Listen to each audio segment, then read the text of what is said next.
अस्सलाम वालेकुम, आप देख रहे हैं व्यूज़ मैटर। मैं हूं मुर्तज़ा डार। आज की स्टोरी में हम बात करेंगे ईरान के हवाले से। आपने मुमकिन है रिसेंटली खबर देखी हो जिसमें ईरानी तनसीबात के ऊपर, जौहरी तनसीबात के ऊपर एक हमला होता है। आज की स्टोरी में आपको मैं ये बताऊंगा कि यह हमला कौन करता है, क्यों करता है, कहाँ करता है, कौन सा नुकसान है जो पहुँचा देता है, कौन सा मकसद है जिसको वो अचीव करना चाहता है, करता है या नहीं करता, इस पर भी बात करेंगे। और साथ ही साथ हम ये भी जानने की कोशिश करेंगे कि ईरान इस पर क्या रिस्पॉन्स दे रहा है और देगा।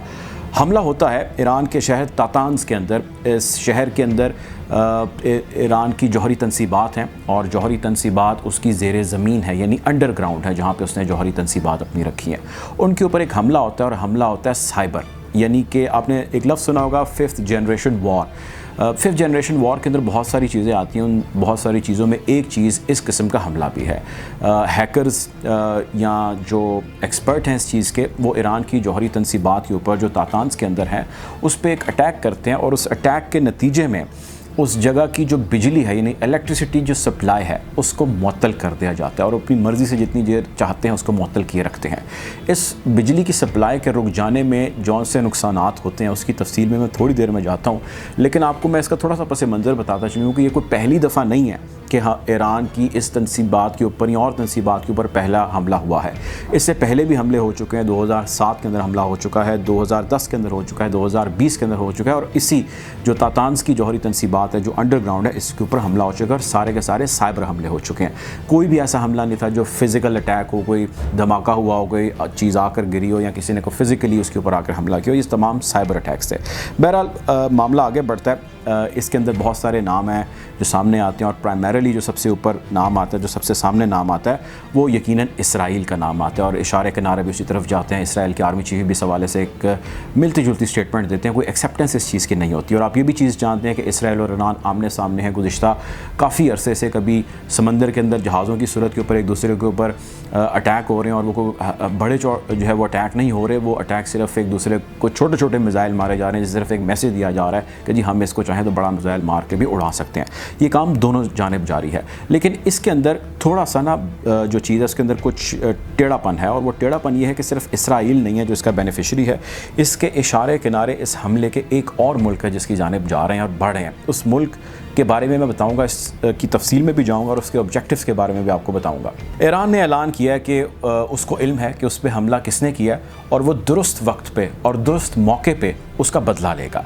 अब ईरान के ऊपर जिसने भी ये हमला किया, इसकी जौहरी तनसीबात के अंदर जो अंडरग्राउंड है, तातान्स के अंदर हैं, वो ऑब्जेक्टिव ये अचीव उसने किया कि इस जगह की जो सप्लाई है, जिसको इलेक्ट्रिसिटी सप्लाई कहा जाता है, वो 24/7 बहाल रहती है, वो चलती रहती है, क्योंकि ये उस जगह की ज़रूरत होती है। अगर वहाँ पर बिजली नहीं आ रही तो ज़रा बहुत सारे कंप्यूटर्स नहीं चलेंगे, सिस्टम्स नहीं चलेंगे, बहुत सारी मशीनरी रुक जाएगी। जितना भी वहाँ पर इक्विपमेंट लगा हुआ है, कई 100 मशीनें लगी होती हैं, वो सारी की सारी रुक जाएंगी और वो सारी कोई बैकअप के ऊपर तो चल नहीं सकती, वो हैवी मशीनरीज हैं।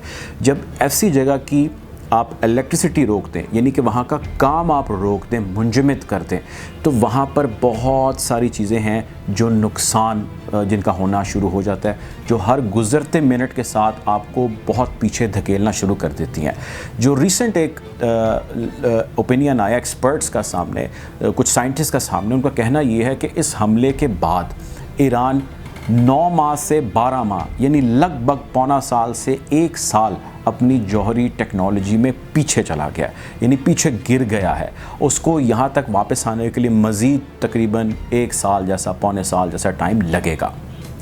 अब सवाल ये है कि ईरान ने आइडेंटिफाई कर लिया, ऐलान कर दिया कि वो बदला लेगा और ये भी ऐलान कर दिया कि वो दुरुस्त वक्त पर बदला लेगा।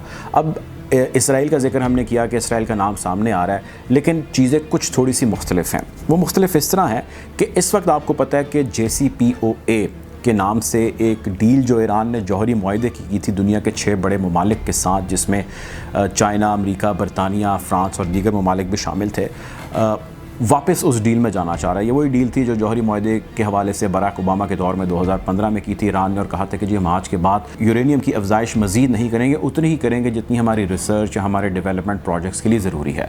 बहरहाल ट्रंप एडमिनिस्ट्रेशन आई, उन्होंने इल्ज़ाम लगाया, उन्होंने कहा नहीं जी ये तो इससे बहुत ज़्यादा जो है वो जौहरी तनसीबात के ऊपर काम कर रहे हैं, ये तो हमसे गलत बयानी कर रहे हैं। तो बगैर उनका मौक़िफ़ सुने या बाकी ममालिक से जो उसके सिग्नेटरी हैं उनसे बात की है, अमेरिका फ़ौरन इसको यूनिलैटरली तोड़ देता है, इससे बाहर निकल जाता है और वापस पाबंदियाँ लगा देता है ईरान के ऊपर। अब ईरान के ऊपर मौजूदा वक्त तक पाबंदियाँ हैं और शदीद किस्म की पाबंदियाँ हैं।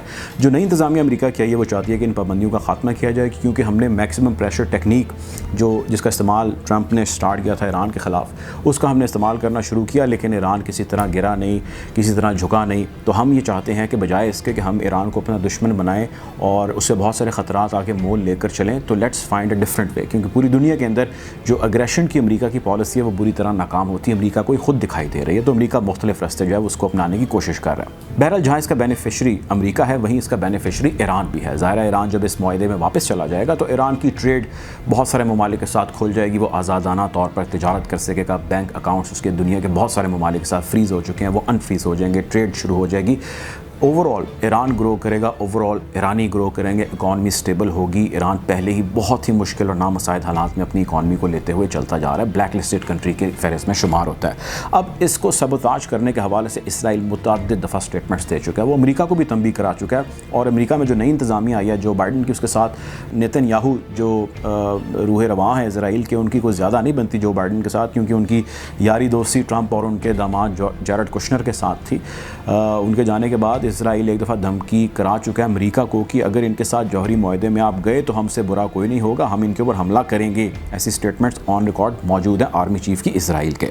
बहरहाल इसराइल तो चाहता है कि ये सबताज हो, वो ये चाहता है कि इसका मैसेज दिया जाए अमेरिका को कि ये डील नहीं होनी चाहिए। ईरान चाहता है, अमेरिका चाहता है कि ये डील हो। ईरान के लिए बहुत सारी इकनॉमिक सैंक्शंस कम होंगी और अमेरिका के लिए बहुत सारा ख़तरा टल जाएगा। अब सऊदी अरब एक ऐसा मुल्क है सारे मामले के अंदर जो खामोशी से तमाम चीज़ों को ऑब्ज़र्व कर रहा है, देख रहा है और आगे बढ़ता चला जा रहा है। सऊदी अरब का सबसे बड़ा एडवांटेज ये है कि ये डील ना हो। अगर ये डील नहीं होगी तो सऊदी अरब ईरान को मज़ीद कमज़ोर होता देखेगा, इसलिए क्योंकि उसका दुश्मन यानी ईरान जो है वो कमज़ोर होता चला जाएगा। और अगर ये डील हो जाती है तो ईरान मज़ीद इकनॉमिकली स्ट्रॉन्ग होगा। जब वो इकनॉमिकली स्ट्रॉन्ग होगा तो अपने आप को मज़ीद एम्पावर करेगा। तो एक ख़याल ये किया जा रहा है, जो मेरे भी अपने सोर्सेज़ में ईरान में जो हैं उनसे बात हुई, उनका भी कुछ का कहना ये है कि इज़राइल की एक्सेप्टेंस हमने ऑफिशियली दी भी है, इशारे किनारे इसी जानिब जा रहे हैं। लेकिन बहुत सारी चीज़ें जिसकी पर्दादारी रखनी पड़ती हैं। सऊदी अरब पे काफ़ी कवी इम्कानात हैं कि इस हमले के पीछे सऊदी इंटेलिजेंस एजेंसीज़ भी खासा अहम रोल प्ले कर चुकी हैं। बहरहाल इस हवाले से हम आपको मज़ीद अपडेट रखेंगे। अब तक के लिए इतना ही। अल्लाह हाफ़िज़।